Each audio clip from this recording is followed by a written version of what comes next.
Okay, so the temperate grasslands was where we left off, and we got to this slide, and I said, this slide's about animals. And I have a picture with no animals in it. Okay, why?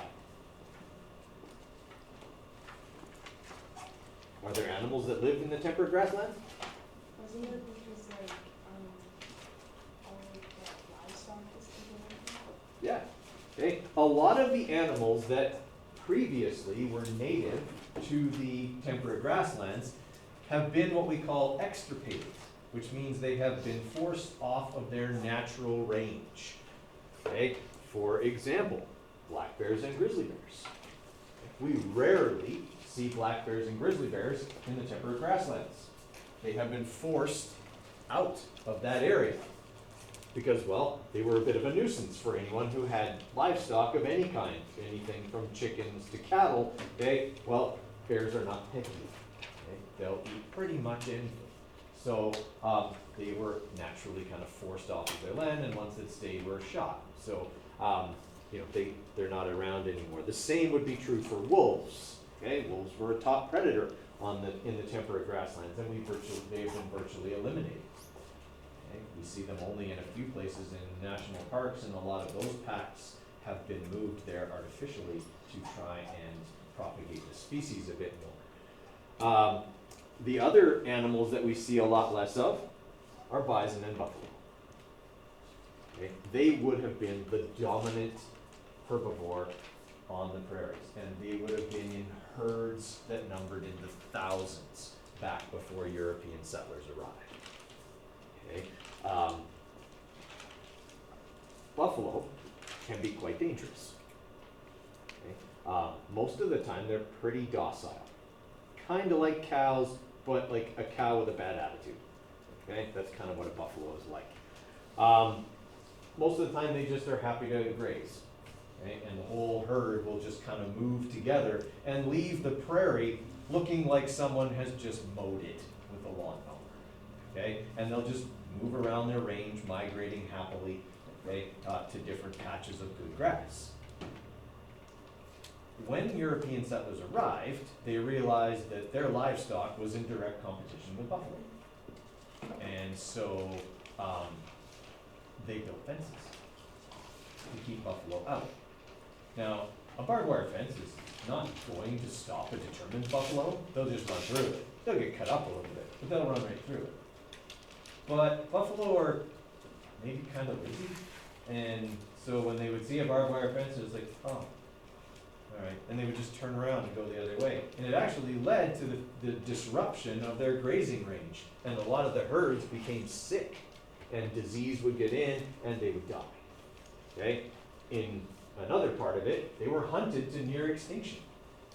Okay? I think I was telling you guys this yesterday, but the indigenous people of Alberta, when they hunted buffalo, all they had were like spears, bow and arrow, and costumes, basically. They would wear like the hides of wolves and coyotes and things, predators, bears, and try and spook the herd and get them running.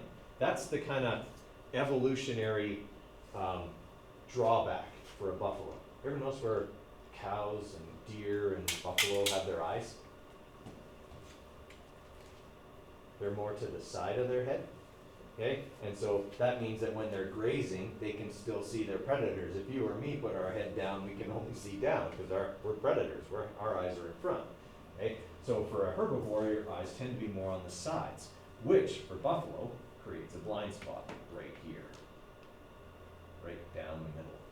Okay? So if you spook them and the whole herd gets running, they just follow each other. And you can run them right off a cliff because they won't see it coming. Okay? They don't turn their heads to look because they don't have to. The eyes are on the side. They can see the predator to the side and they just run. Okay? And they'll run right off the cliff. Okay? That was a pretty sporting way to hunt something. Especially something that if it decided it was going to turn and run towards you was going to have its way. Okay? Much bigger, much faster, very, pointy horns, all that kind of stuff. Okay? But you could run them off a cliff. Okay? When European settlers got here, it was like, well, why would we do that? They have a horse and a rifle. This is easy. Okay, buffaloes are big targets, and they were easy to take down. And they were, again, in direct competition with grazing livestock, which are much more domesticated and easier to keep, okay, around. So they were eliminated, okay? And they were also good eating, so they were, there was kind of a double reason to eliminate them. So we don't see a lot of the native animals that are left, okay? We don't see, even like, in town we see deer around, stuff like that, but not in the numbers they would have been in a less disturbed environment. Okay? So the temperate grasslands is definitely one of the most modified, artificially modified biomes that we have. Okay? Because instead of having it in a natural condition like this, and even that's not entirely natural, okay, we till it up and we plant crops and we fence it off and we let livestock graze and we do all these other things with it that don't allow it to really be in its natural state anymore. Right? So it is not certainly what it used to be. Okay. All right, chemical cycling for a temperate biome is fairly quick, but for temperate biomes tend to also be a lot slower than tropical biomes. Okay? The reason that it's a bit quicker is that there's lots of grass, and grass decomposes fairly quickly. Okay? So each year when the thatch layer builds up, okay, it can be decomposed, and within a few years it's basically turned into soil. Rate of decomposition of large things is going to be quite slow. Right? There is a long winter, obviously, okay, and so that's going to keep the activity of fungi and bacteria and things like that down a bit. But there's a fair amount of nutrient cycling that can go on reasonably quickly for a temperate biome. Okay. Okay, now I'm combining a couple of biomes into this one. The temperate deciduous broadleaf evergreen sclerophyllous forest biomes. Basically, I'm combining a little bit of the Mediterranean, like the chaparral, and a bit of the deciduous forest biome here. Okay, so about 9% of the world's land surface was very important during the Industrial Revolution because the trees were often fuel, okay, for factories and plants and things like that. Okay. So it's also a fairly heavily modified biome, mostly due to deforestation. Okay. They occur in warmer, temperate areas. Southern Ontario, okay, would be kind of getting the furthest north, really, that you're going to see a true temperate deciduous forest. Okay. They're characterized by generally mild winters, moderate precipitation that is nearly constant all year. That's the key thing for all forests, is uniform precipitation. Okay? The way you can tell a tropical rainforest from a temperate forest is, first off, amount of rainfall, it's going to be less, but also that a temperate climate has the bell curve for temperature. Okay? So this is still a mid-latitude temperate biome, okay, that's going to have winter and summer. Winters are going to be more mild, okay? And you can see that the precipitation is fairly uniform. Peaks in July, that's pretty normal, okay, for a northern latitude type of biome, okay, but it's still generally even. So plants the trees get an even amount of water all year long. Okay? Trees don't survive drought like grass does. All right, questions on the climate? Okay, if we saw one of these, we'd be able to identify it, because that's what we have to do on our tests. Okay, vegetation, well, it's trees, and these are trees that lose their leaves. That's what deciduous means. Okay, so there are trees that will have their leaves on during the spring and summer and maybe slightly into fall, okay, and then they will lose them for the winter, go dormant, okay, which does tend to build up a pretty big layer of organic material on the forest floor. All those leaves that get shed every year have to decompose and turn into soil. Okay, so temperate forests are going to be mostly oak, beech, hickory, okay, birch, hazel, sycamore, and maple, and that tends to be latitude based. Okay, broadleaf evergreen temperate forests are more humid areas, and that's going to be like Massachusetts, Pennsylvania, places kind of on the eastern seaboard of the United States, magnolias, and even to some extent you can get palms. Okay. Sclerophyllous forests are the Mediterranean ones, and they have more drought-tolerant species because they get less rain. That's going to be things like olive, okay, sessile oak, and pine. So a little bit different, okay? But these ones are still going to be somewhat, some of them will be deciduous. I mean, we even have here some coniferous trees, the ones with needles, that actually are deciduous. Okay, you guys ever seen a larch in the fall? Okay, it's a pine tree, but it loses its needles every year, and they turn like fire orange in the fall. Okay. Okay. So the big thing is that these are going to have layers. Okay. These forests also have layers, not 8 like a tropical rainforest, maybe 3 or 4, but they're still going to have an undergrowth, an understory, and a canopy kind of a layer. Okay, the soil, you're going to have pretty good A horizons because once again you have a lot of organic litter every year. The leaves that fall off the trees fall and they get kind of like mulchy and they have to be decomposed. Okay, there can be a fair amount of leaching in the soil because they do get a fair amount of precipitation, but generally the soils are fairly fertile. All right, animals. Fairly diverse for a temperate biome. You do tend to have both large and small herbivorous animals, okay? Anywhere from rodents and insects to moose and elk, okay? So things that are bigger. And then you have also a wide variety of predator organisms, okay? Small predators like foxes and weasels, to larger predators like lynx and wolf. And then you can also have insectivorous birds that just eat the bugs, and then also owls that can eat rodents and other birds, okay? Or small pets. Watch out for that. Okay. Anyone got a small pet, like a small cat or a small dog? Okay. Ever had an owl eye them up? Eat them. Yeah. Like we've had a couple of times where we're looking at our dog and there's an owl just sitting there and it's just watching, and it's going, that dog's only 9 pounds. And I take off with it, like, yeah, and they would. Like if you get a big owl, and there's some kind of big, what are they called, the horned owls, okay, down where we holiday, and they've got, one of them has a wingspan of nearly 6 feet. Okay, so when its wings are out, it's wider than my reach. Okay, and that's a bird that could easily take off with a 10-pound piece of prey.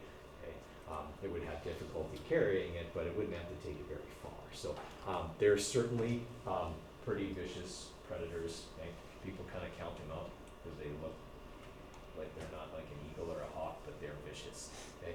So they're good predators as well. Okay. All right. Food chains are not terribly long. Okay? Because again, you've got some animals that are pretty large that are herbivorous, so they're preyed on directly by the top carnivore. Okay? You might have some longer ones here, where a lynx could actually eat a weasel or a fox. All right, chemical cycling, there's again all that leaf litter. There's more moisture, which leads to the development of more fungus and more bacteria. Winters are less severe, so decomposition can happen a little bit more rapidly. Okay, the taiga, or what you may have also heard it called the Boreal Forest. Okay? The Boreal Forest is probably the largest biome in North America, and certainly in Asia. So it occupies about 9% of the Earth's land surface, but it is very rugged and is less disturbed by man, although that's starting to change because we have discovered the taiga is full of lots of important natural resources. Okay, and I don't mean necessarily the lumber, okay, the trees. This is also where we typically find large deposits of oil, gas, and coal. Okay, so if we're in a mountainous area, it's more likely to be a coal deposit. Okay, if we're in the more like Arctic taiga, like up at Fort McMurray and places like that, we have the oil sands, okay, gas reserves and things like that. They're hard to get at because, as I said, it's a rugged biome, but they're present there for sure. The biggest thing for the taiga is that it doesn't get a lot of rain for a forested biome, which means it can be very dry, and that can lead to forest fires, which we've had a lot of in recent times. Okay,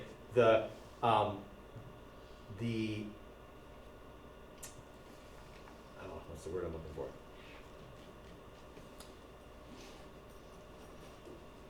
How often forest fires occur is a function of two things.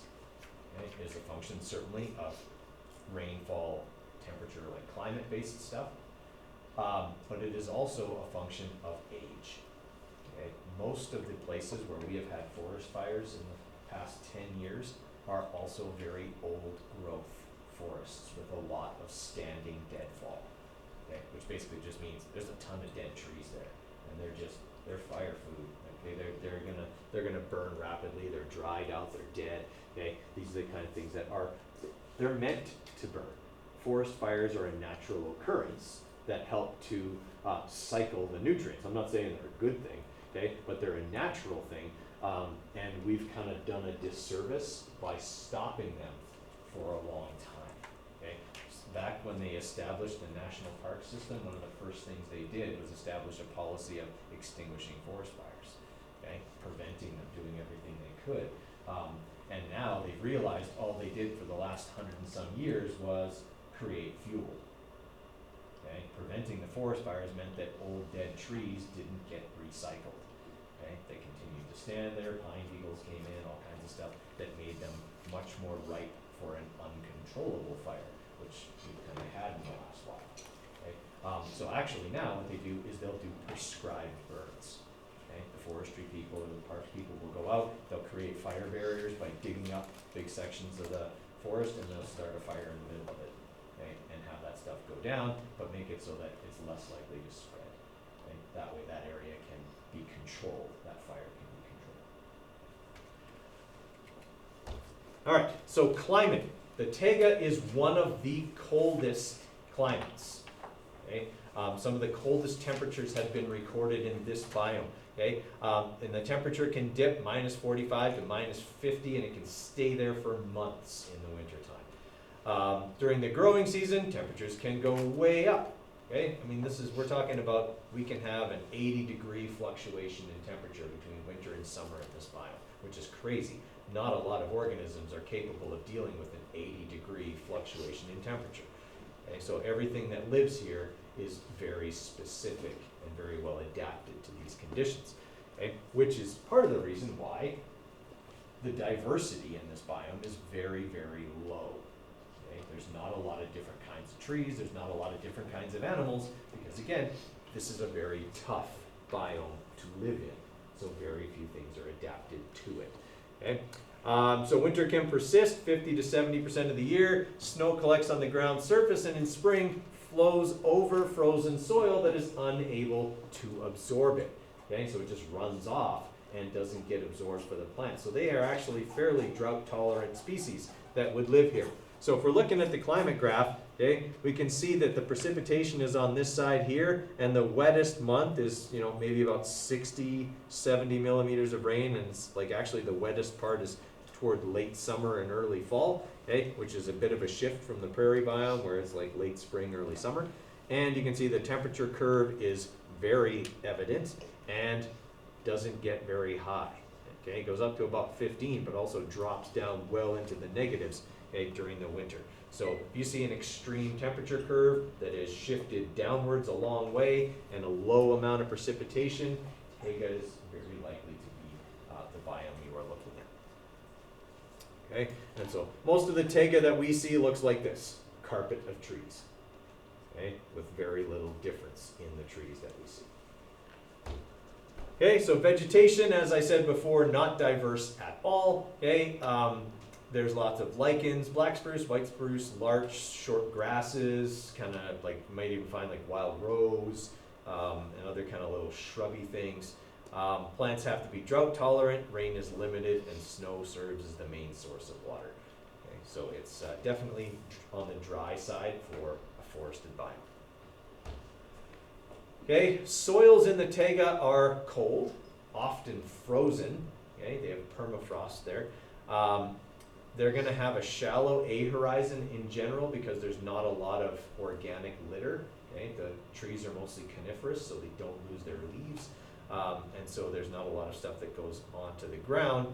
And they tend to also be in places where glaciers have recently receded, so they haven't had a lot of time to develop and build. Okay, so they tend to be kind of shallow.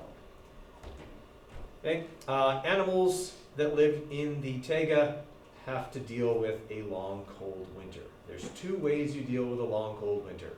Hunker down, okay, hibernate, actually three ways. Hunker down and hibernate, migrate, So just go away for the winter, okay? Or deal with it, right? There's animals that just deal with it, and they stay active all year long, okay? They have to be, they're usually adapted to that by having two different coats.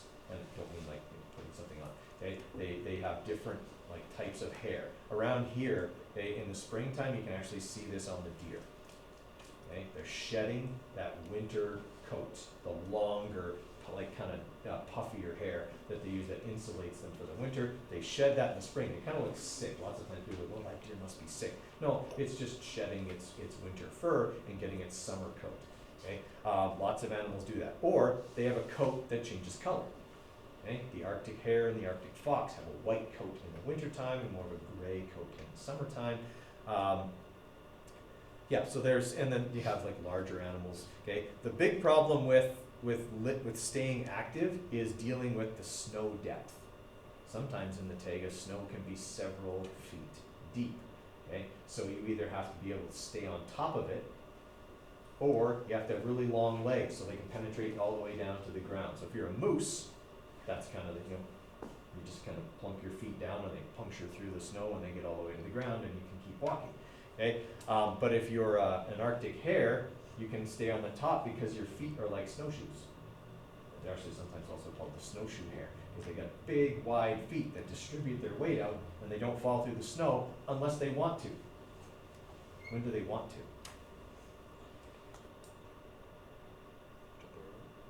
to? Sometimes it's actually more to evade predators. Okay? If they're being chased by a predator, they'll take one really big jump and tuck in and just go poof, and fall right down into the snow, and the snow will come in on top of them. And then, if the predator is capable, they might be able to dig them out, but okay, for the most part, that's their escape plan. They just disappear into the snow. Is that why like foxes have a lot longer noses? Because you always see those videos in Yeah, where they do that, and it looks like they're going off a diving board and they're going into the snow. Yeah, they're usually going after something they've seen do exactly the same thing for years. Okay. The other option, you can hibernate. Now, do bears hibernate? That's what we get told. They actually don't. Okay, a true hibernator has to change its metabolism. Right, has to change its metabolic rate and properties. Bears sleep. Okay, but their heart rate doesn't drop. Their body temperature doesn't drop. Okay, they still wake up and are active, but they sleep a lot. A true hibernator will drop their metabolic rate. So a ground squirrel, if you find a ground squirrel that's hibernating, if you were like pick it up, I mean it would wake up, but it wouldn't be able to move very much. Okay, it would feel like it was dead because it would be cold and stiff. Okay, because they will drop their body temperature down well below 10 degrees Celsius. Their heart rate will drop to only a few beats per minute. They'll respire maybe once per minute. That's a true hibernator, one whose metabolic rate declines to save energy. Okay? Throughout the winter, they'll wake up a few times. They'll shiver for a bunch to get kind of warmed up, and then they'll go and eat some of the seeds that they hid, and then they'll go back into hibernation again. Okay? But a bear is different. Okay? A bear sleeps a lot and eats nothing for months. Okay? Because in the fall, they eat everything, and they put on a big, thick layer of fat. Okay? And they actually run off of that fat for the winter. All right, you got lots of predators. Bears, obviously, one of the big predators. What's this thing?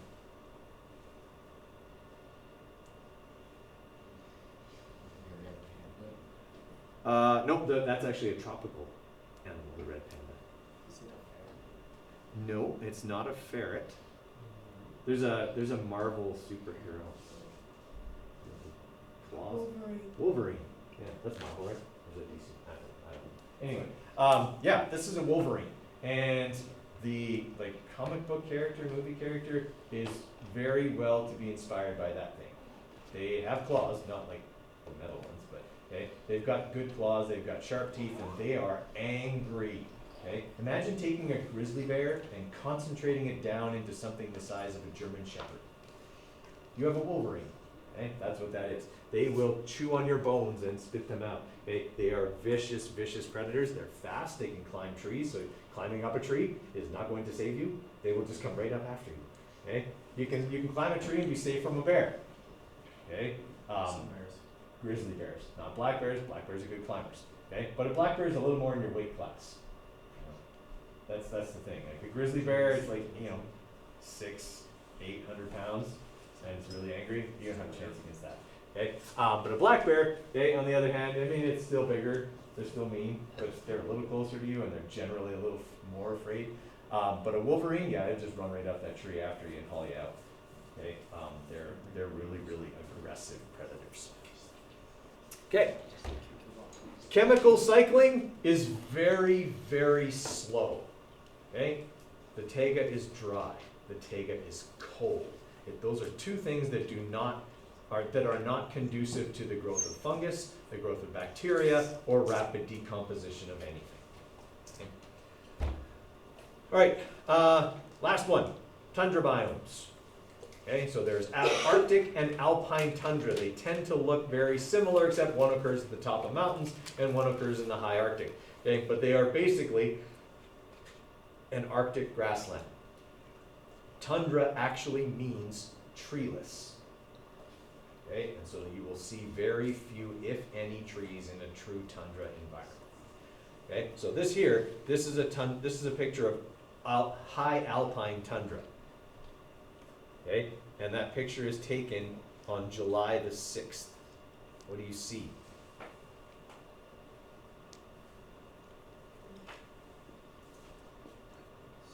Snow. Okay, snow persists through the tundra biome most of the year. Okay, snow can happen at any time, and not always does all the snow melt. Okay, that means that the soil tends to have, again, this permafrost layer. It might only thaw about this far down, which is another reason why trees can't grow there. They cannot establish a deep enough root system to sustain themselves. Okay, so you typically see short grasses, lichens, and things like that. Okay, so if we're looking at a climatogram or a climate graph of the Arctic tundra, again, we're going to have a really steep bell curve. It's going to go well down into the minuses, okay, and it's not going to go up into the pluses very much. Sorry, this is the temperature on this side. Okay, only goes up to about like single digits pluses in the summertime, but way down into the the minus 20s for sure, or even colder in the winter. And is this biome wet or dry? Yeah, it's dry. Okay, remember I told you how important looking at the scale is. These bars look really, really long, but look at the precipitation scale. The biggest number on it is 70 millimeters. It's about that much. Okay, that's the wettest month. So this is a dry biome. So again, yeah, I can't stress enough how important it is to look at the scale for both the temperature and the precipitation when you're identifying a biome from its climate graph. Okay, so again, you're looking here, this is July the 8th. Okay, still lots of snow, okay, in that biome, even in what would be considered our longest and warmest months. Okay, for vegetation, as I said, tundra means treeless. It's above the tree line in the mountains, okay, and it's at certain latitudes in terms of northern and southern occurrences. It's mostly a few species of sedges, grasses for some reason is in there twice, dwarf shrubs, lichens, and mosses. Snow cover is important because it provides insulation and protection from cold temperatures and abrasive wind. Okay. All right, that's it. That's all for biomes. Okay, so remember the way that's going to be tested is that I will give you a picture and a description and a multiple choice item, or give you a biome and ask you to tell me tell me about the climate graph and then why it fits with a certain biome.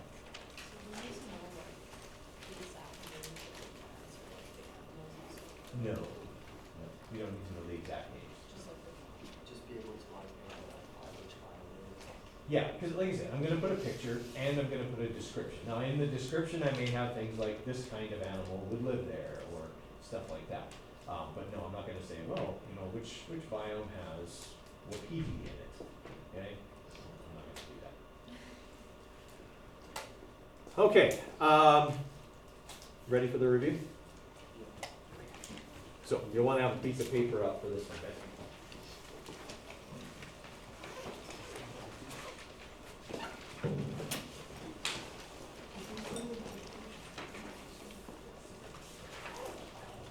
Okay, so this is a short review because it's a super short unit. We didn't cover all that much stuff here. First thing we covered, climate. Okay, and what we covered about climate was the 4 components of climate: temperature, precipitation, light, and wind. Okay, and we went over the factors that affect climate. Okay, that would be latitude, altitude, mountain barriers, proximity to oceans, centers of high and low pressure, patterns of prevailing winds, okay, all those things that we talked about. So the way this will be tested tomorrow is I have a map of Canada in the question. I have an arrow pointing at a specific city. Okay. What you will be asked to do is tell me about the climate of that city, what you think it will be, describing what you think its temperature, precipitation, light, and wind patterns will be, because that's its climate, based on which factors affect its climate most. Okay? So, if I were to pick Iqaluit, okay? So spoiler alert, it's not Iqaluit. I would say that Iqaluit has a very high latitude. It is very far from the equator, which would result in very distinct seasons and low average temperatures, being especially cold in the winter, okay, and a little bit warmer in the summer. It would have low precipitation because it's not near any real sources of moisture and precipitation, okay. Its light patterns, it'll have very long days in the summer, very short days in the winter, okay, and its prevailing winds will likely be from the north or northeast because of its location. Okay. Everyone kind of follow what I did there? Right? I talked about latitude, okay? I talked about patterns of prevailing winds as factors affecting its climate, okay? I mentioned that it wasn't near any sources of moisture, so it wasn't near an ocean, right? I talked about some of the factors I think affect climate and how they affected its 4 components, okay? That is what you will be expected to do tomorrow, okay?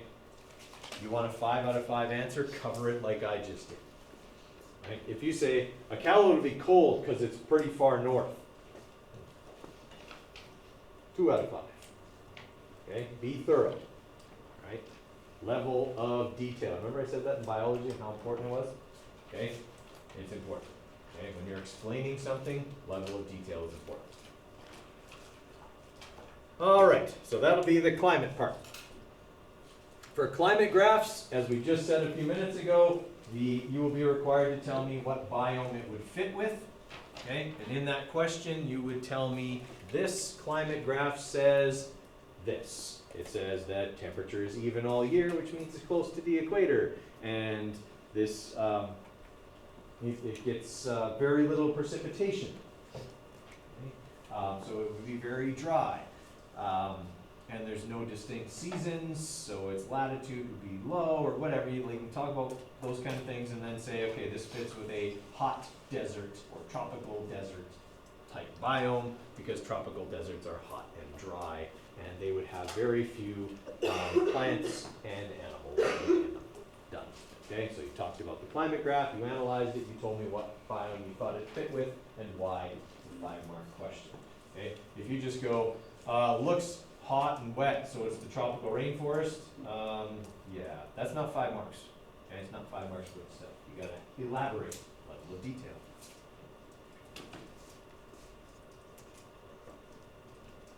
Okay, energy transfers in global systems.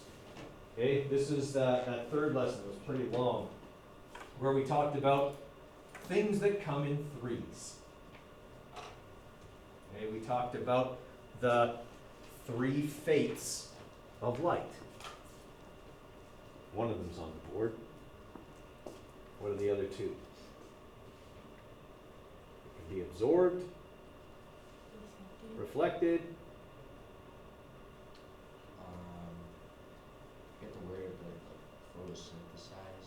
Yeah, it can be converted by photosynthesis. Okay, those are the three fates of light.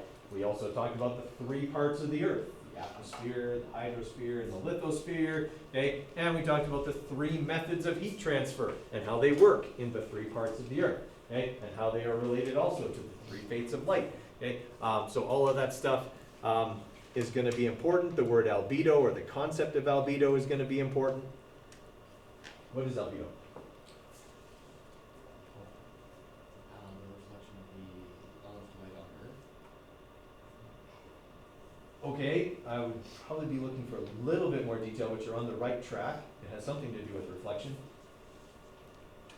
Reflectivity of Earth's surface. Right, reflectivity of the Earth's surface. It's more of a rate, right? Like how much gets reflected.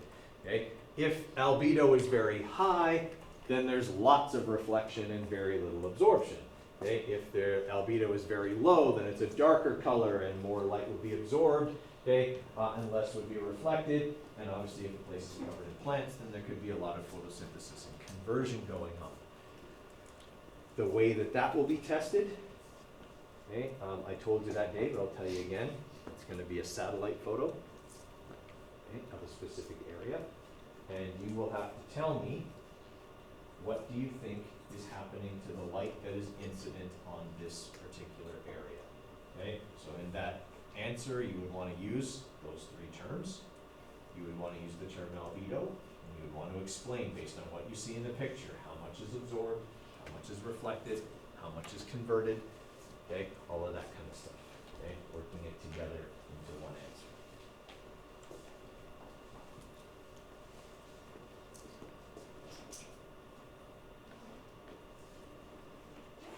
Okay, so we talked about the atmosphere, the hydrosphere, and the lithosphere. Okay, we talked about the methods of heat transfer in those parts of the Earth. Okay, we talked about convection being important in the atmosphere. Okay, we talked about convection is wind. We talked about how latent heat can be moved by convection and the jet stream, okay, which is an important way to transfer energy on Earth. We also talked about the relationship between the hydrosphere and the atmosphere, okay, that happens basically through the water cycle. That's where the latent heat comes from.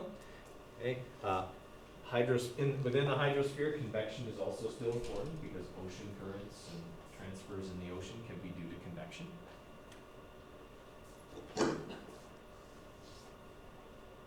And then for the lithosphere, its role was basically, it relates to albedo.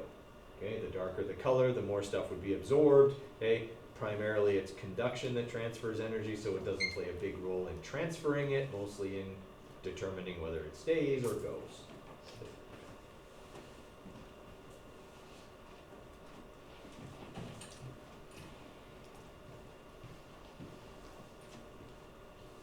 Okay, so a question about this topic would probably sound something like, explain how energy received at the equator could be transferred to more northerly parts of the world.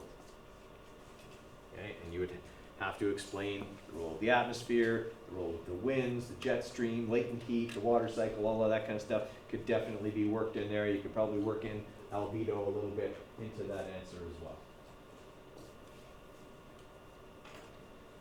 Okay, and then lastly, we had our three methods of heat transfer: radiation, convection, and conduction. Okay, so radiation is energy transfer by waves. Its absorption is determined by albedo, so whether something is dark in color, it'll absorb a lot, light in color, it'll reflect a lot. Okay, convection has to do with hot air rising, cool air descending, anything that's allowed to circulate. Any fluid, that's allowed to circulate can transfer energy by convection. Conduction is transfer by actual collision of particles. Okay? Usually that occurs in solids only. Okay, the way I will ask about the three methods of heat transfer is as follows. I will give you a real world situation or device or structure. And I will say, based on what you see here, explain how this device structure works.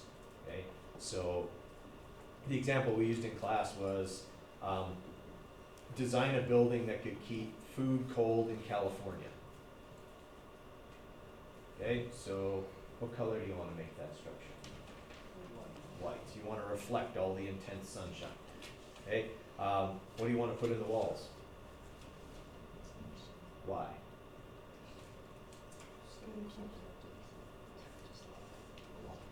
Okay, but cold air doesn't just go through the wall. What can happen if there's no insulation inside the wall? Which heat transfer process does that stop?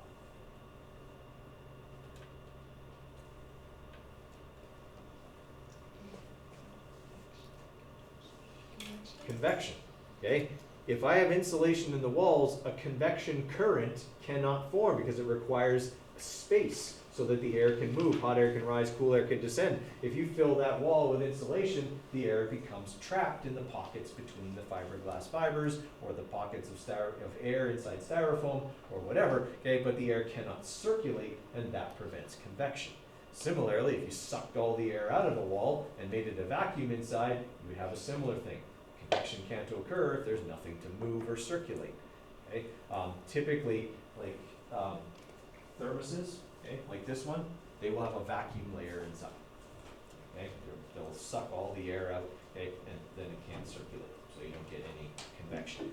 Okay? Similarly, if you've got a bunch of trapped air, conduction can't occur because conduction only occurs through solids. Now, you do have fiberglass that's touching one wall and touching the other wall, but glass is a poor conductor of heat, so it works. Same with styrofoam. Styrofoam is a poor conductor of heat. Okay? So both of those materials, while being solid, do not allow conduction to occur very well, which is why we use them for insulation. Okay? Making sense? So it'll be something like that.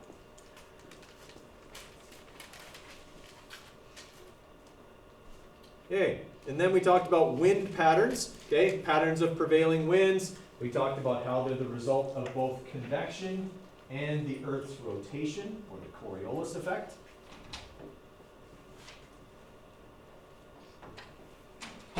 We also talked about the jet stream. Okay, and how it causes changes in weather and how it's able to move large air masses around.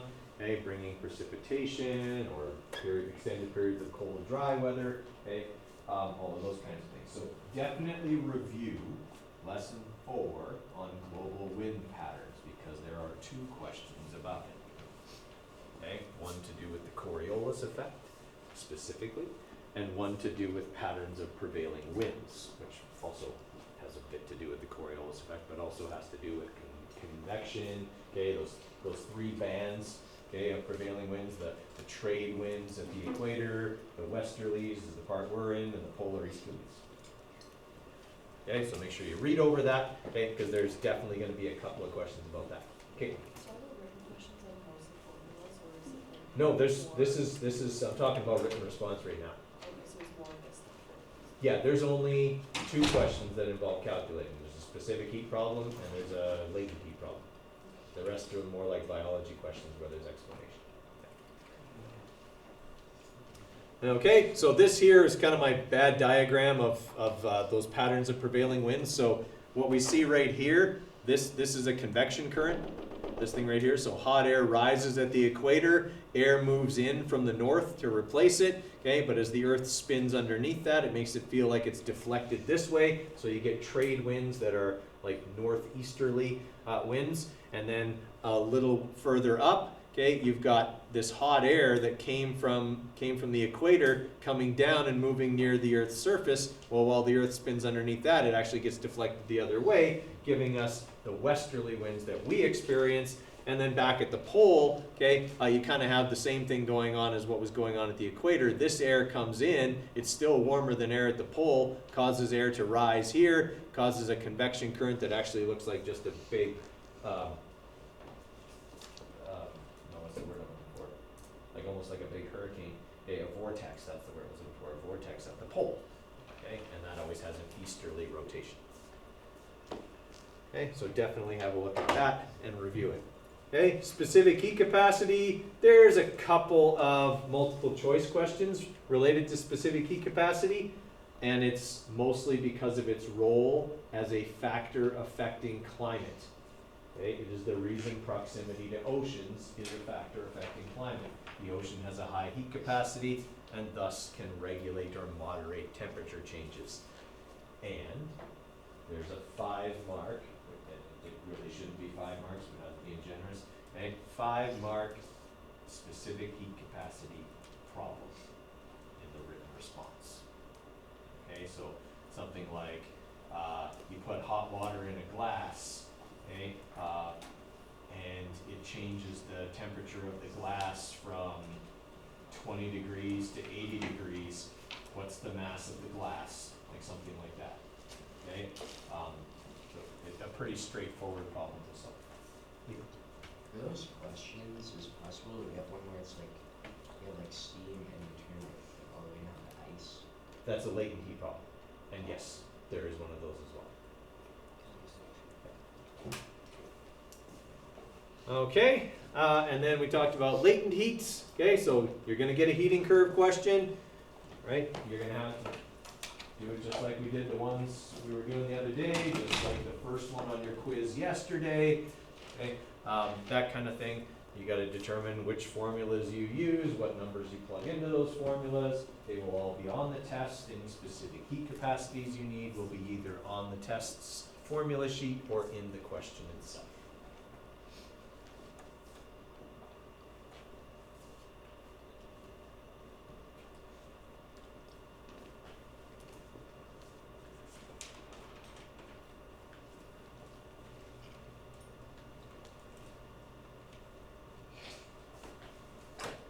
Okay, and then last thing is biomes.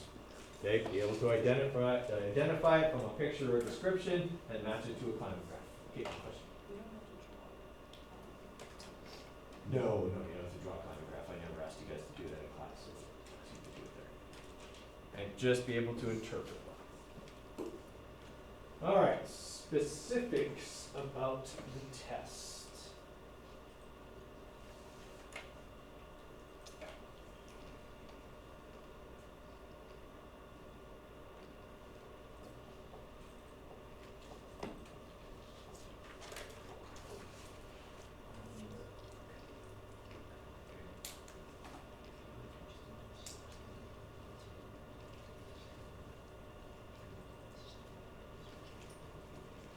Okay.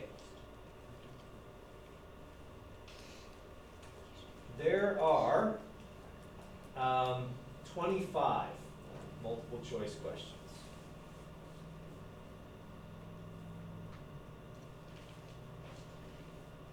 Okay, and they ask things like, they ask about soil structure, so like the horizons. They ask about the parts of the earth, okay, like the atmosphere, lithosphere, hydrosphere. There are 3 questions that are pictures and descriptions of biomes. There's a couple of questions about factors affecting climate and components of climate. A couple of questions about the water cycle.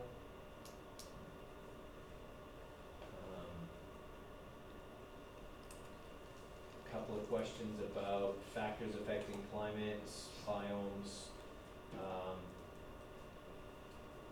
A few questions about heat transfer,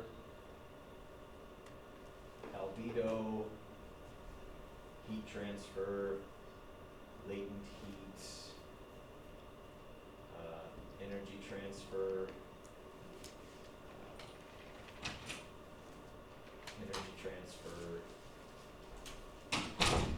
albedo and energy transfer, latent heat,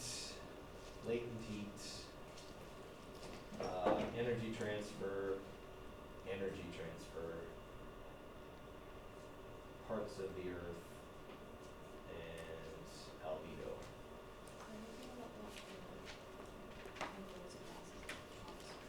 No, I told you I wouldn't ask about that. I would never ask you about the layers. Yeah. Okay, and then in your written response, okay, I've basically told you all of them already. You got a climate graph. You got to match up with a biome. You got the map of Canada question about climate. Okay, factors that affect it, components of it. You got one about energy transfer on a global scale, wind patterns / Coriolis effect. Your satellite picture question about fates of light and energy transfer. You've got your question there about energy transfer in a device or structure, specific heat capacity question, a latent heat question. And the last question is kind of like the last question in the chemistry unit exam. It's a question that asks you to use what you've learned in this unit in a bit of a new way, applying your knowledge and being able to come up with your own ideas. Okay, so a question kind of like that. It's a bit more of like a real world situation. Yeah. Yeah, I mean, there's a bunch of real world situation questions in here, make no mistake. This one is more of a, not so much a real, I mean, it's happening in the real world for sure, but it's more of a, you have to think a bit outside the box and synthesize something yourself with what you learned, if that makes sense. Okay, so it's something a bit new. And that's it. So there's 9 written, 25 multiple choice. Whole test is out of 71. And that's because I made some of the questions in the written response out of more marks than they're probably worth. But I did that because I was trying to be generous when it came to, you know, getting part marks and things like that for answers. Okay. All right, that's what's on there. Any questions from you guys?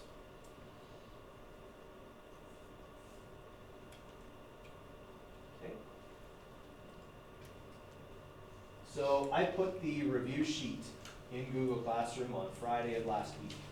Okay, these are the first 3 questions here, and then there's some more over here. So you can look that up on Google Classroom and have it on your phone, or you can look at them here.